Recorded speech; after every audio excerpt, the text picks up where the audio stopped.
Bienvenue sur Un œil sur ta santé, le podcast qui t'accompagne vers une relation saine et sereine avec ton alimentation.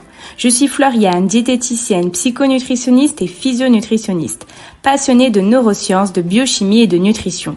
J'accompagne depuis 10 ans les femmes à observer, analyser et comprendre leur comportement alimentaire et leur santé. Un œil sur ta santé est la concrétisation d'une réflexion personnelle et professionnelle. Le podcast Un œil sur ta santé, c'est un épisode par semaine avec l'objectif de remettre l'écoute de ton corps au centre de ton comportement alimentaire, de partager avec toi les conséquences d'un déséquilibre micronutritionnel sur ta santé et sur ton rapport avec l'alimentation, de t'éveiller à la prévention de ton capital santé.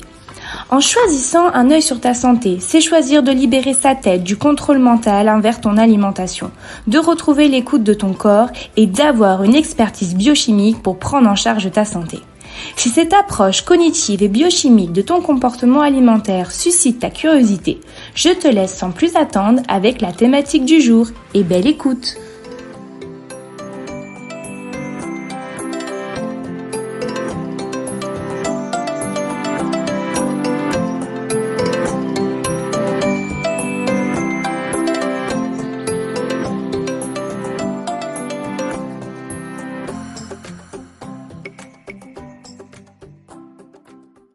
Je te souhaite la bienvenue dans un nouveau sujet de podcast, et pas des moindres.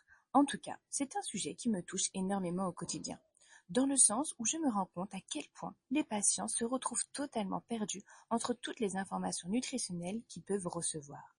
Si encore ces informations convergeaient dans la même direction, mais en fait, pas du tout. C'est tout le contraire. Les professionnels de santé se contredisent, les programmes de santé se contredisent, la médecine occidentale se contredit avec les médecines alternatives. De l'extérieur, en tant que patient, je ne sais pas si on se rend compte de la stratégie commerciale. Vous devez savoir que l'industrie du surpoids et de l'obésité pourrait peser plus de 77 milliards au niveau mondial. C'est un marché où les investisseurs se frottent les mains. Tous les moyens sont bons pour s'enrichir avec l'obésité et le surpoids. On pourrait élargir cette observation à l'échelle de la santé, mais on reste focus sur les problématiques de poids pour cette fois-ci. On va prendre le temps de faire une liste des solutions que l'on peut vous proposer pour prendre en charge votre surpoids ou votre obésité. Faire du sport. Les salles de sport, il y en a à gogo. Toutes marchent sur un concept simple. Véhiculer le besoin indispensable de faire du sport et la nécessité de s'y mettre pour souscrire à un abonnement. Est-ce que, avant de valider votre abonnement, on évalue votre histoire de poids, votre motivation, si la salle de sport est une solution adaptée pour vous? Malheureusement, non. Et combien de patientes que j'ai souscrivent, en profitent 1 ou 2 mois, puis ne s'y rendent plus. Faire du sport est anti-inflammatoire, ok. Bénéfique pour notre santé, ok. Mais est-ce que c'est la première chose à mettre en place quand on a une relation compliquée avec l'alimentation? Est-ce que notre énergie ne devrait pas se focaliser sur une analyse comportementale dans un premier temps? On peut parler aussi des plateformes de perte de poids. Et même, on peut prendre en compte les applications. Plus de 1,4 milliard de personnes utilisent des applications pour leur perte de poids. On ne parle pas d'applications d'introspection de son comportement alimentaire, On parle d'applications de calcul de ration calorique journalière. On peut citer également les compléments alimentaires. Derrière les compléments alimentaires se cache une stratégie commerciale impitoyable. J'ai infiltré ce domaine de la santé pendant quelques années et je peux te dire que je n'ai plus confiance ni aux laboratoires ni aux pharmacies. Les laboratoires élaborent des produits minceurs dans un seul objectif précis, faire du profit.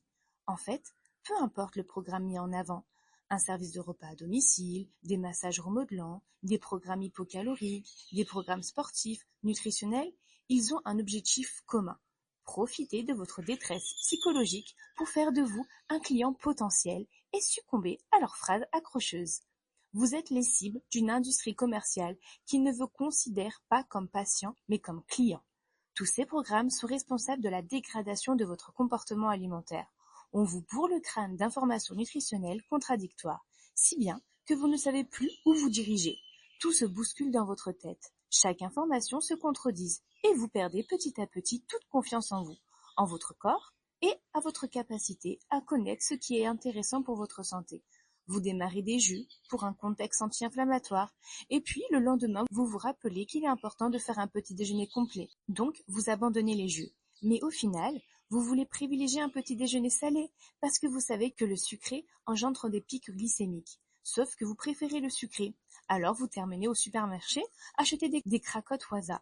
Mais vous ne savez pas combien vous devez en manger. Alors vous téléchargez une application de calcul calorique.